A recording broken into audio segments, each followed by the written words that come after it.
it's Carrie again, and I have another one of my top 7 tips that every girl needs to handle any problem.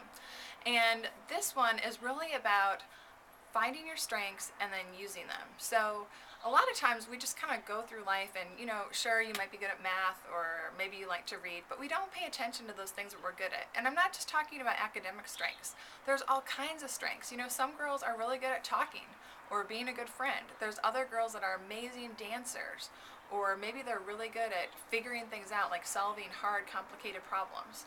Or there's some girls that just love science. They love getting dirty and getting in there and figuring out nature and hiking in the woods and things like that. So what I want to challenge you is to really figure out your strengths, and there's a couple places that you can go to do this. One, there's a website, kolbe.com, Kolbe.com. You go there, it does cost money, but you can take an assessment and it will really give you an inside look at your strengths. There's also what I talk about in my book.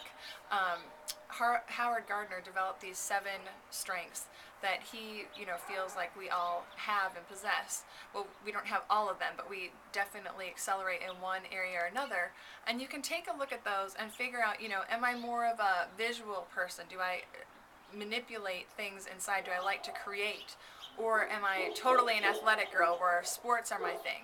So it's really, really important to get in touch with these, because a lot of times we ignore them, or because we're really good at one subject, we might forget that, hey, I'm an amazing soccer player, or I'm an amazing swimmer, or whatever that is.